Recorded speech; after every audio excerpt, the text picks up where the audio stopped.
Happy September. Welcome to the Willoughby line, New Haven. I've got a lot done since the last update, but this is actually going to be a short update, so stick around. Thanks.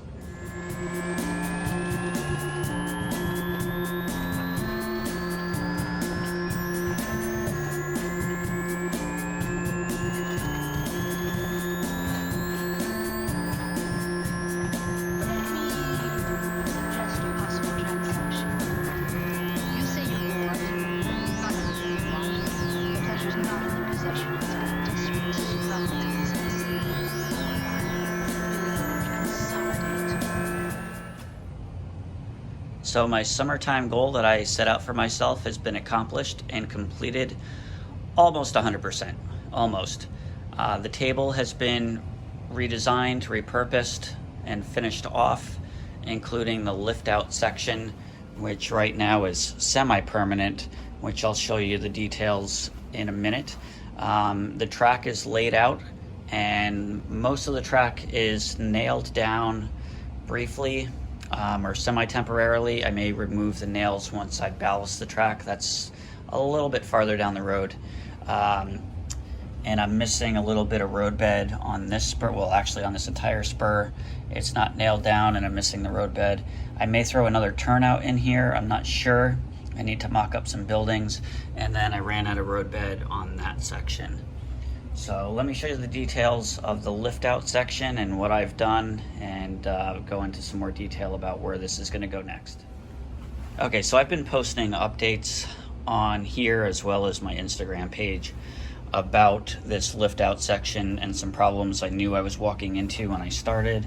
And let me show you kind of where I settled on. I have this section, these two sections, and these two sections that I have to deal with when removing the part. These two parts, I decided to go with the screw and solder section. This section here actually isn't too bad. I've had only one derailment. The track is pretty level. Maybe it's a little higher on this back rail than it is here. I probably have solder actually on the inside of the rail, so I think some of the flanges are catching. It might be on the inside rail, I'm not sure. It's hard to see on the inside. I obviously have it on the outside, but that shouldn't affect anything. But I'm having some unsmooth running there. This inside rail is pretty good. The cut right here is actually very close. It might be in some ways too close when I remove the section, and this part's not the worst.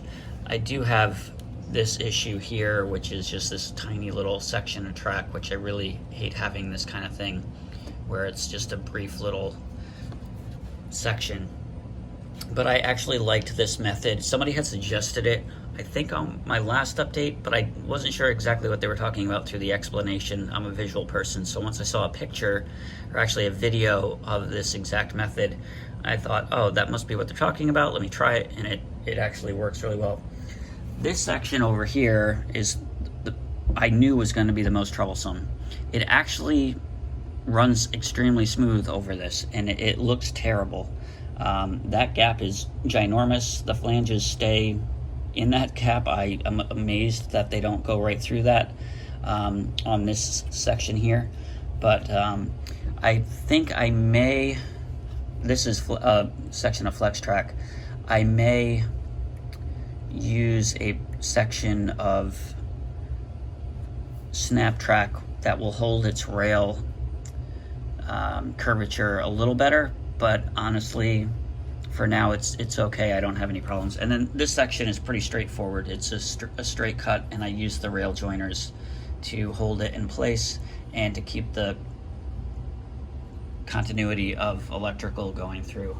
So this inside rail, or I'm sorry, this outside track of the two, the electricity just flows right through those rail joiners through this section, and then when it hits this dead spot, it's okay because it picks it up on the other side here. So that's how I hooked up that electrically. This section, I had some major issues actually with the current on this one, and I'm not really sure why. I thought the rail joiners would serve kind of as this section did here, but it didn't for some reason. So I had to, underneath, drop 2 wires down. Actually, I think there's only one. I had just one issue. So I dropped this down and joined it with those. So it gets a little confusing when if I have to remove this. I have to remember I've got these 2 wires coming, or feeders coming down, that I have to disconnect before I pull this section out, and then this section here as well, this 1 wire for the outside rail. And then this one is fine, there's nothing to do here, there's no rail joiners or anything, but then this section here I have to slide the rail joiners back. So I made space by removing some of the ties, so I can just slide these rail joiners back, and then this section of track will lift straight out, so you can see that. So it just slides back, so both of them will slide back, and then it's free. And then this one I have to do the same thing. I can slide them back and then remove that section. I just have to remember to undo the wiring underneath back here, so I have to disconnect that. I have to come up with some kind of switch, or I'm not really sure, wire release setup or something, I'm not sure. So if anybody's got suggestions, I'm open to taking them. But again, I'm hoping not to having to remove this section too much, but that's where I'm at. Everything runs pretty smoothly, so I should be okay. And everything else is wired up. I'm gonna start mocking up industries based on kits that I see, or scratch-built structures that I want to start to design. So I've got an industry here that's probably going to only hold 1 or 2 cars, because I'm going to need some backup room at the front end of this, so that way I can service this industry. So I've got 2 here.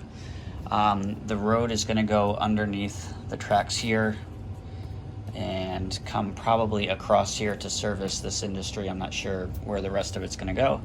I've got this spur here for an industry, and then I've got this one. I may squeeze 2 industries in off of this spur, like I mentioned. I might have a turnout, and then I've got an industry down at this end as well. So I've got a total of 1, 2, 3, 4, 5 industries off of this, which I'm totally psyched about. That should offer a lot of operational options. And then I'm gonna have some kind of a town that's built up on the hill here, which the road is gonna come from the other side and turn up, and then I'll have some buildings or storefronts or something going up along here. I'm not sure how high it's going to go, but I started to kind of mock it up with foam. So we'll see where that goes. So the next step is going to be to paint, well actually to finish the road bed and get the rest of the track nailed down, paint the track, and start mocking up buildings. So I'm pretty psyched. Everything has been pretty smooth, although it's been a lot of work. Everything here is pretty much flex track on this section, because I learned from my mistakes on this whole layout in having to remove the snap sections that I probably went over in many updates a while ago, where I cut out all of the little sections of the sleepers that are recessed in for the rail joiners. So I removed all of that, that took all of last summer. I believe I worked on that last summer. So I used mostly flex track on this, and Pico Pico Electrofrog switches. I was gonna go with the Walthers new ones, and then I was gonna go with not the Insel frogs, but the Unifrogs, but honestly I'm just used to using the Electrofrogs, so these are all Pico number 5s, and if I get another one here, I'll probably do another Pico number 5. So that's what's here. And then I just finished, before I started this update, with painting the backdrop, or the wall. It's not a backdrop yet, it's just the wall. It's concrete. It looks terrible from a distance, but I'm hoping in photos it looks, or gets blurred enough that it doesn't look too much like painted concrete. But that's what I did over here. And I'm pretty pleased with it for photography purposes and video purposes. Eventually I'd like to get masonite and attach that to the walls and redo it, but for now it kind of finishes it off somewhat. And I think that's about it for this update. I am in actual desperate need. I've wanted to get the bumpers for the ends of, you know, my sidings and things on this main section, but I honestly haven't needed them really per se. But I made some emergency ones with some of the road bed just in case I back up too much. So this one's a little scary going right into my refrigerator, so I have these two that'll hopefully help a little bit. So that's about it.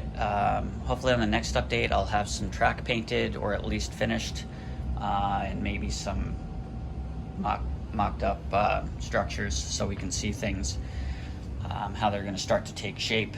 And then I need to resolve this disaster here. I went with the flat plywood and then deconstruction to get parts that are below the track. So that's been probably the worst option you can approach. So learn from my mistakes. I knew it wasn't the way to do things, but it's actually worked out okay. In all honesty, it's been okay. This, you can see I've just kind of chipped away like a woodpecker at the back beam with my drill bit. So it's pretty much where I need it to be, and then I can start, you know, laying things out a little bit smoother and see where we go. So that's it for this update. There might be some ops after this segment, so stick around for that. Make sure you subscribe if you're not already, and we'll see you next time. Happy September. This may be it for September. I started back to school, so things might be a little bit busy. So we'll see. So happy September. Stay tuned for the next update. Thank you.